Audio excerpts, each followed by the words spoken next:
Watching 28 years later felt like watching a parallel to what's happening in our society right now. The greatest horror isn't the infected, it's humanity.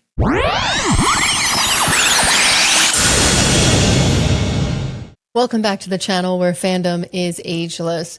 Back in June, Sheila and I attended a 28-minute sneak peek of 28 Years Later, followed by a Q&A with Danny Boyle, Jodie Comer, and Aaron Taylor Johnson. If you missed the upload of that video, you can watch it here. But before you view that, please make sure to subscribe and hit the little bell to get notified of new episodes, and that'll allow the algorithm to do its thing, which really helps us out. 28 Years Later hit theaters on June 20th, 2025, and with Halloween right around the corner, it felt like the perfect time to deconstruct the movie beyond the pros and cons, though I will touch on those. This discussion is going to contain spoilers, so consider this your warning. From the minute 28 Days Later hit screens in 2002, I really knew this franchise was different. After 2 films, it was clear the rage virus created these shrieking, sprinting monsters, but that wasn't the real terror for me. It was what humanity became when the world fell apart. The virus didn't create monsters, it just removed the inhibitions that kept those monsters in check. So after 28 years, where would humanity be? What would decades of isolation do to the survivors? Would the infected die out? Would they evolve? I had questions. This film answered most of them, and if I'm being honest, broke my heart in the process. At the end of 28 weeks later, infected poured out of the tunnels with the Eiffel Tower looming in the distance. I'm not sure if that movie is still canon or not, but in the beginning of 28 Years Later, there's text that reveals the virus was pushed back and contained. England became a quarantine zone. Born there, already surviving there, ship sinks and you wash ashore. You're on your own. No cell service, no rescue, no outside help, and no escape. There's a community of survivors living on the Holy Island, or Lindisfarne, I think that's how it's pronounced, which is only accessible during low tide when the water reveals this causeway that connects to the mainland. And that's where we meet Jamie, Spike, and Isla, a family barely holding together before circumstances force Isla and Spike onto the mainland searching for answers about this mysterious illness Isla has. And that's where everything unravels. The acting is phenomenal across the board. Aaron Taylor Johnson plays Jamie, Spike's father, a man with a sick wife, a son he uses to sort of boost his status. And if that wasn't enough, he has a mistress on the side. He feels like the kind of survivor who's learned to perform morality while abandoning it entirely for self-preservation. He's difficult to root for, but you also understand his motivations. Then there's Jodie Comer's performance as Isla. When we meet her, she has violent verbal outbursts, blinding headaches, and terrifying memory gaps. In one scene, she actually brutally kills an infected to save Spike, then has no memory of it the next morning.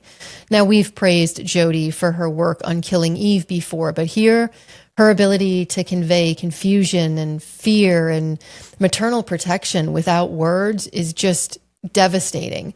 I figured out her condition early on and expected the outcome, but none of it prepared me for how it wrecked me. Now, even with those 2 talented actors, to me the real standout was Alfie Williams as Spike. His performance captures innocence being destroyed with every arrow he fires. When he overhears his father lying, then cheating on his mother, he doesn't collapse. He stands up and he fights for her right to see the enigmatic Dr. Kelson portrayed impeccably by Ralph Fiennes. As a side note, he does not get enough screen time in this film, just saying, but Alfie eats up every scene he's in, even when faced with the darkest situations. While the story follows Isla and Spike, don't worry, the infected are here too. It wouldn't be a 28 anything movie without them. They're used strategically, supporting the narrative without overwhelming it. And after 28 years of quarantine and 0 outside influence, they've evolved. You still have the classic fast-moving screamers where your only hope of survival is if someone next to you trips, but now there are slow-moving bloater types, and then there are the alphas, strong, intelligent, capable of literally pulling a scorpion finish him move while taking massive damage, not to mention they lead hordes to protect their territory. It is a video game boss nightmare, but there's also something new. They have emotional connections to their mates. And now here's where it gets interesting. The infected can give birth. When an infected mother screams during labor, Isla instinctively holds up her hands. The infected woman grips them in understanding, and Isla helps deliver the baby. But when they see the baby is normal, uninfected, Isla and Spike don't hand it over right away. That's when the mother lunges. That's when the alpha comes hunting. And this is where the film shifted for me, but I'll get into that later. Sheila and I agree 28 Years Later is a 4-star film, but it isn't perfect. The pacing drags on and off. It could be because of the random medieval movie clips kind of shoehorned into darker moments of the film. Maybe it was that jumpy camera or random use of slow motion, infected kills. No matter what, it was jarring, off-putting, and just kind of seemed ineffective when less could have been more here.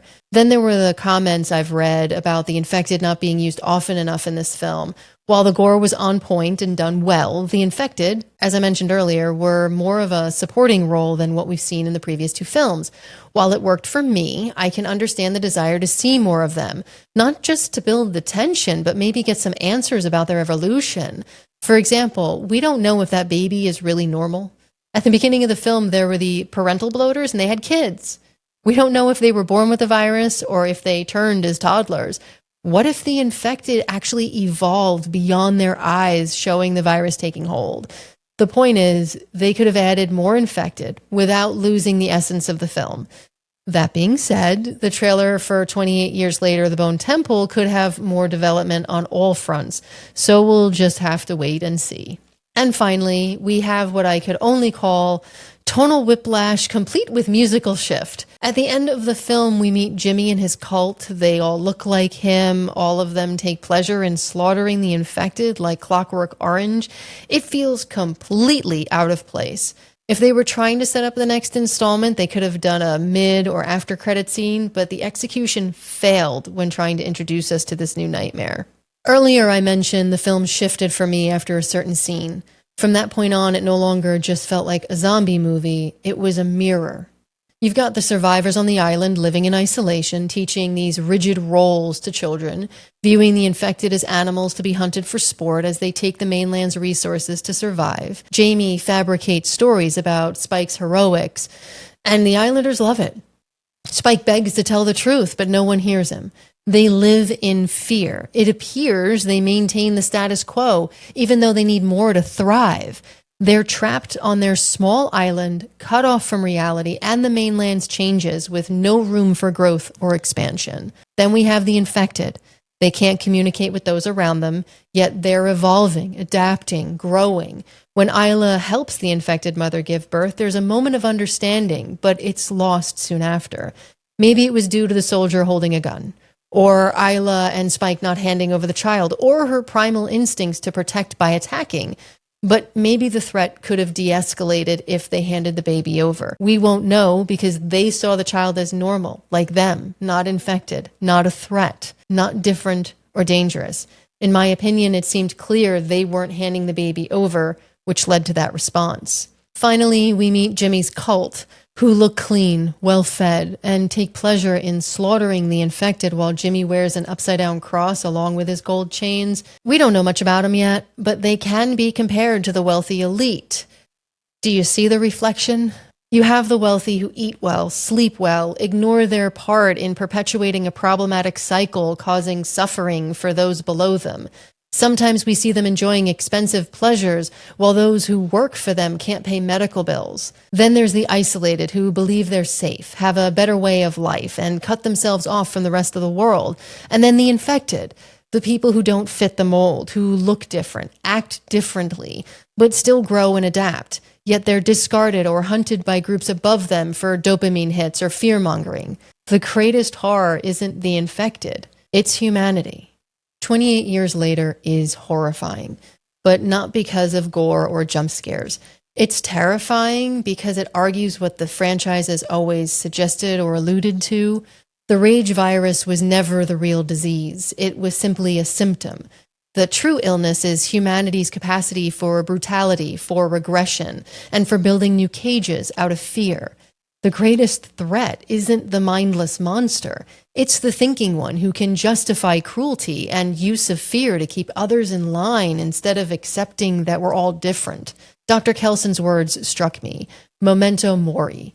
Remember you must die. It's an inevitable fate that none of us can escape regardless of the things that divide us. In the end, the infected, the cult members, the isolated islanders, they will all be part of the Doctor's bone temple to honor the lives lost. And on that note, that is going to do it for me.